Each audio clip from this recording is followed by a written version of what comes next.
जय हिंद। आपका फिर से अपने लक्ष्य साथी यूट्यूब चैनल पर स्वागत है। आज हम इसके अंदर जो देखने वाले हैं वो है सिंधु घाटी सभ्यता का पतन, कि किस प्रकार, क्यों, किन कारणों के कारण कैसे सिंधु घाटी सभ्यता का पतन हो जाता है, यानी कि कैसे ये अपने पतन की ओर आगे बढ़ती है, उसके बारे में जानने वाले हैं। और हम जो बताएंगे, जो साक्ष्य हैं, जो इतिहासकारों को जो साक्ष्य मिले हैं, उनके आधार पर यहाँ पर हम जानने का प्रयास करेंगे। ये हमारी जो सीरीज है, प्राचीन भारत के इतिहास की 17वीं सीरीज है, जिसके अंदर सिंधु घाटी सभ्यता हमारा टॉपिक चल रहा था। इससे पहले हमने जो 5 सिंधु घाटी सभ्यता पर वीडियो हो गए हैं, ये 6ठा पार्ट है। तो इसके अंदर हम कंप्लीट देखेंगे कि सिंधु घाटी सभ्यता का आखिर पतन कैसे हो जाता है, कि सिंधु घाटी सभ्यता इतनी विशाल थी, इतनी विकसित थी, जो कि सिंधु घाटी के समय अन्य सभ्यता को देखने को नहीं मिलती है। जैसे कि मेसोपोटामिया उस समय की एक बड़ी सभ्यता थी, लेकिन उससे भी अधिक विकसित सभ्यता हम देखें तो सिंधु घाटी सभ्यता थी। तो आखिर वो कारण क्या थे जिनके कारण सिंधु घाटी सभ्यता का पतन हो गया, विनाश हो गया? तो इसी के अंदर हम देखें तो कि हम सिंधु घाटी सभ्यता का पतन जानने से पहले इस बात पर गौर करेंगे कि आखिर हम किस प्रकार, हमारे इतिहासकार ये जानकारी प्राप्त करते हैं कि किस प्रकार पतन हुआ होगा, किस प्रकार हमारे इतिहासकार ये हमें को बताते हैं कि ये जो सभ्यता थी यहाँ से यहाँ तक रही होगी। तो एक विधि होती है, एक प्रकार की, जो कि हमारे इतिहासकार है ना, जो कि रेडियो कार्बन तिथि एक पद्धति होती है, जिसके द्वारा हम किसी भी वस्तु का समय निर्धारण कर सकते हैं। रेडियो कार्बन तिथि निर्धारण के आधार पर हमारे इतिहासकार जो हमको साक्ष्य मिलते हैं सिंधु घाटी सभ्यता के अंदर, जब को हमको जो साक्ष्य मिले हैं, अब वो साक्ष्य हड्डियाँ हो सकती है, किसी प्रकार के साक्ष्य हो सकते हैं। उस साक्ष्यों का जैसे ही हमारे इतिहासकार रेडियो कार्बनिक तिथि जो पद्धति के अनुसार अनुसरण करते हैं या जानने का प्रयास करते हैं, तो उससे हमको, जो कि उस समय की ये कब से कब तक था, तो इसका हमको पता लग जाता है।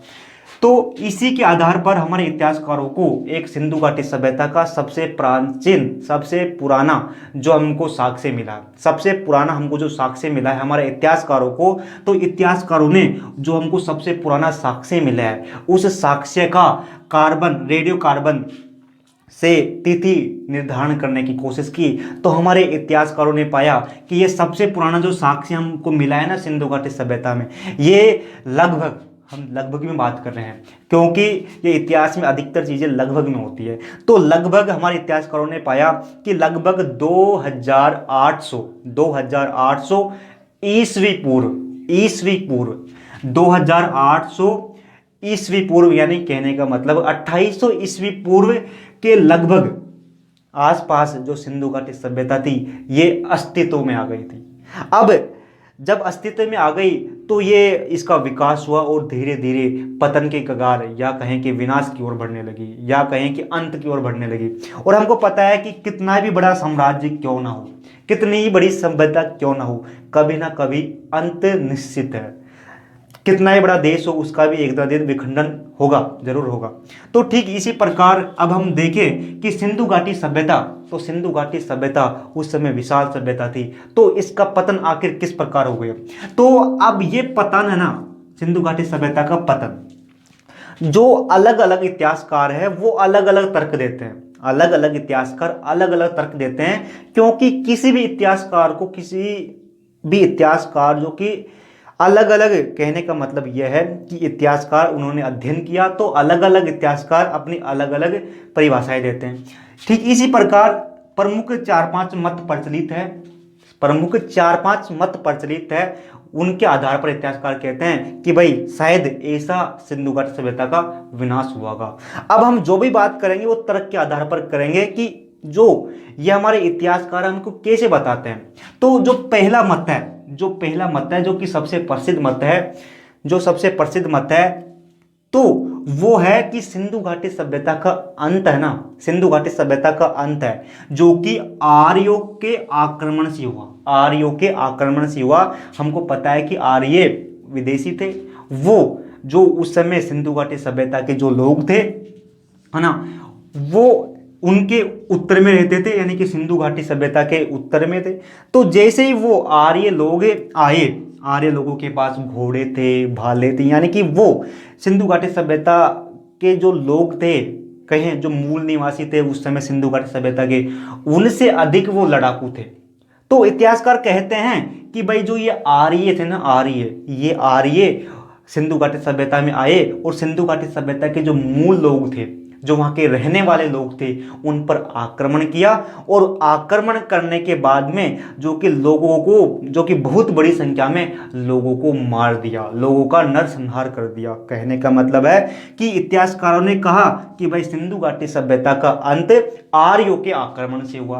अब ये हमारे इतिहासकारों ने तो कह दिया, लेकिन इतिहासकारों ने ये कहा ना, तो इतिहासकारों ने अपने तर्क भी दिए। इतिहासकारों ने कहा कि हमारे पास साक्ष्य हैं, हमारे पास साक्ष्य हैं, हम ऐसे नहीं कह रहे हैं। तो इतिहासकारों ने बताया कि आर्यों का आक्रमण के कारण सिंधु घाटी सभ्यता का अंत हुआ।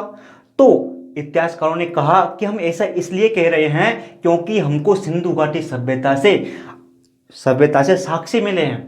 तो प्रमुख दो प्रकार के हमको साक्ष्य मिले हैं, उनके आधार पर हम कह सकते हैं कि सिंधु घाटी सभ्यता का अंत या कहें कि विनाश आर्यों के कारण हुआ, आर्यों के कारण हुआ। अब जो कि कंकाल मिले हैं, यानी कि सामूहिक रूप से कंकाल मिले हैं, अधिक संख्या में कंकाल मिले हैं, लोगों की हड्डियां मिली है। तो इतिहासकारों ने कहा कि एक साथ इतने लोगों के कंकाल मिले हैं, तो इससे यह प्रमाणित होता है कि इन लोगों की हत्या या कहें कि मृत्यु किसी न किसी युद्ध में हुई है, क्योंकि एक साथ लोगों का जो कंकाल है उनका ढेर मिला है। तो इतिहासकारों ने कहा कि भाई ये है ना, इनका जो मारने वाले हैं वो आर्य हैं, आर्य ही है। इससे यह साबित हो जाता है कि ये आर्य है। लेकिन जो इनके विपक्षी जो इतिहासकार हैं वो कहते हैं, वो ऐसे कहते हैं कि हमने इन कंकालों का अध्ययन किया। जैसे ही हम इन कंकालों का अध्ययन करते हैं तो हम पाते हैं कि ये कंकाल है ना, जो हमको मिले हैं मोहनजोदड़ो के उत्तर में, ये कंकाल अलग अलग समय में इसको दफनाया गया होगा। क्योंकि कंकालों का जैसे ही हम तिथि निर्धारण करते हैं कि ये कंकाल कब के हैं, तो नीचे के कंकाल ज्यादा पुराने हैं और ऊपर के कंकाल अपेक्षाकृत नहीं है। तो कुछ इतिहासकारों ने कहा कि भाई ये ऐसा नहीं हो सकता, ये थ्योरी क्या है, गलत है। लेकिन कुछ इतिहासकार इसे सही मानते हैं, कुछ इतिहासकार इसे सही मानते हैं और कुछ इतिहासकार इसे गलत मानते हैं।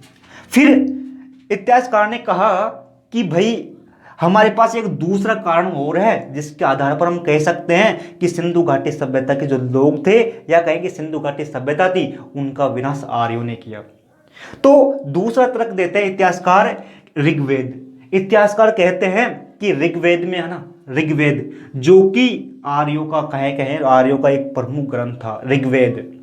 तो उन्होंने कहा, किसने, इतिहासकारों ने, कि ऋग्वेद है ना, इस ऋग्वेद में एक इंद्र शब्द, जिसे इंद्र पुरंदर है ना, इंद्र शब्द का उल्लेख है। और इस ऋग्वेद में इंद्र को दुर्ग जीतने वाला बताया, कि इस इंद्र को ऋग्वेद में कहा गया कि ये दुर्ग की किले की रक्षा करने वाला है या दुर्ग को जीतने वाला है। तो इतिहासकारों ने कहा कि भाई जो आर्यों का जो वेद है ऋग्वेद है ना, इस ऋग्वेद में इंद्र शब्द है और इंद्र शब्द का इन्होंने अर्थ बताया कि दुर्ग को जीतने वाला, दुर्ग का संरक्षक है। तो इन्होंने कहा कि भाई ऐसे लोग यदि वहाँ की जो आर्यों का जो प्रमुख देवता जिसने माना, यानी कि आर्यों के ये प्रमुख देवता थे इंद्र, और ये इंद्र का कार्य क्या था, दुर्ग को जीतना। तो इसके आधार पर कहा कि भाई आर्य आए और सिंधु घाटी सभ्यता को इन्होंने जीता, है ना। लेकिन ये तो कुछ इतिहासकारों का मत है, लेकिन कुछ इतिहासकार ऐसे कहते हैं कि भाई ये है ना ऋग्वेद, इस ऋग्वेद का ही अभी तक इतिहासकारों को मालूम नहीं चला है कि ये कब से कब तक लिखा गया। ऐसा हमको साक्ष्य तो मिले हैं, लेकिन प्रत्यक्ष रूप से हम नहीं कह सकते। यानी कि कुछ इतिहासकारों का कहना है कि ऋग्वेद में इंद्र है, इंद्र दुर्ग को जीतने वाला है, इस कारण हम कह सकते हैं कि सिंधु घाटी सभ्यता का लोगों का विनाश किया आर्यों ने। लेकिन कुछ इतिहासकारों का कहना है कि अभी तक हमको यही पता नहीं है कि ऋग्वेद की रचना कब से कब तक हुई, इसलिए हम ये भी, तो ये है ना, जो कि ये मत है, ये मत कुछ हद तक तो सही है और कुछ हद तक गलत भी है ना। फिर अब दूसरा मत आता है, दूसरा मत हमारे इतिहासकार देते हैं कि सिंधु घाटी सभ्यता का विनाश कैसे हुआ। तो दूसरा मत ये है, ये मत आधुनिक है, यानी कि जो नए इतिहासकार है उन्होंने शोध किया और फिर उन्होंने बताया नया मत है ये। इन्होंने कहा, दूसरे मत में इतिहासकारों ने कहा कि भाई सिंधु घाटी सभ्यता के लोग है ना, वो लोग है, वो सिंधु घाटी सभ्यता में जो संसाधन थे, जिनका हम प्रयोग करते हैं संसाधन, इन लोगों ने, सिंधु घाटी सभ्यता के लोगों ने इन संसाधनों का ना अधिक उपयोग कर लिया, आवश्यकता से अधिक उपयोग कर लिया, जिसके कारण ये संसाधन समाप्त हो गए। संसाधन क्या हो गया? समाप्त हो गए, है ना। संसाधन समाप्त हो गए तो लोग एक स्थान से वहां सिंधु घाटी सभ्यता को छोड़कर दूसरे स्थान पर जाने लगे, है ना। लेकिन इसके प्रमाण नहीं मिलते इतिहासकारों के। ये इतिहासकारों का दूसरा मत है। अब इतिहासकारों का तीसरा मत क्या है? कुछ इतिहासकार ऐसे कहते हैं कि भाई विवर्तनी विक्षोभ, और विक्षोभ हमको पता है एक जलवायु घटना है जो कि उत्पन्न होती है, बहुत विशाल भयंकर होती है ना। तो इतिहासकारों ने कहा कि विक्षोभ आया, विक्षोभ जो कि वर्षा का कारण होता है ना, विनाशकारी होता है विक्षोभ, जिसके कारण मोहनजोदड़ो है, इस मोहनजोदड़ो में सिंधु घाटी नदी आती है ना। मोहनजोदड़ो के पूर्व में सिंधु घाटी नदी है, और सिंधु घाटी नदी के जो एक वहां पर पूर्व में बांध बना हुआ है। तो ये विक्षोभ के कारण क्या था कि ये बांध टूट गया, जो बांध जो कि सिंधु घाटी नदी पर था, ये बांध टूट गया। जैसे ये बांध टूटता है तो जिससे बाढ़ आ जाती है, जिसके कारण कुछ लोग तो वहां से छोड़कर चले जाते हैं। ये एक इतिहासकारों का मत है। फिर इतिहासकारों का चौथा मत है कि शायद सिंधु घाटी सभ्यता में जलवायु परिवर्तन आ गया हो। जो पहले हरी भरी थी, जो नदियां थी, उन्होंने अपना मार्ग बदल दिया, और जिसके कारण जो सिंधु घाटी सभ्यता में जो हरियाली थी वो समाप्त हो गई हो, और वहां पर एक रेगिस्तान के रूप में वो बदल गई हो धीरे धीरे, जैसे आज हम देखने को मिलता है वहां पर।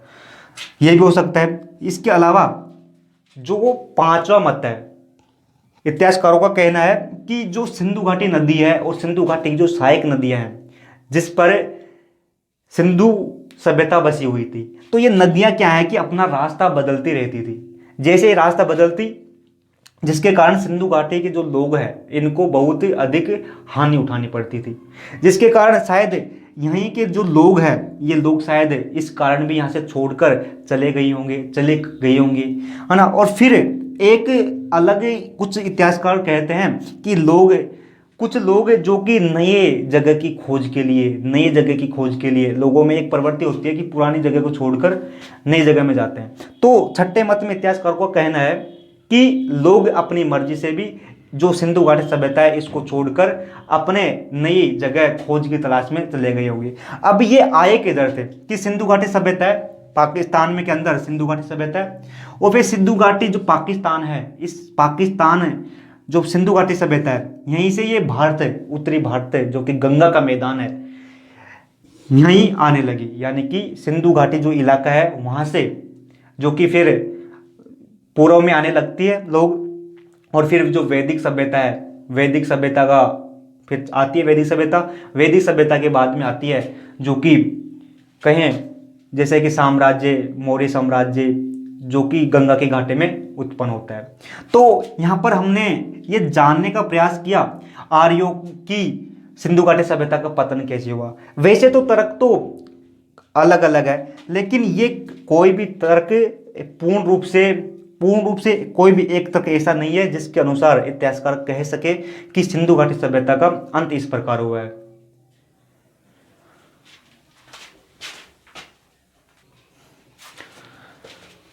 इनके अलावा हमारा जो डिस्क्रिप्शन है इस वीडियो का, इस पर टेलीग्राम चैनल की लिंक मिल जाएगी। इस टेलीग्राम चैनल पर जो यहाँ पर हमने बताया उसके नोट्स वहाँ पर मिल जाते हैं, तो आप उसको जाकर देख सकते हैं। इसके बाद में फिर मिलते हैं अलग टॉपिक पर। अलग टॉपिक के अंदर हमारा होगा कि सिंधु घाटी सभ्यता के जब अंत हो जाता है तो उसके बाद में जो संस्कृति का विकास होता है उसके बारे में फिर मिलते हैं।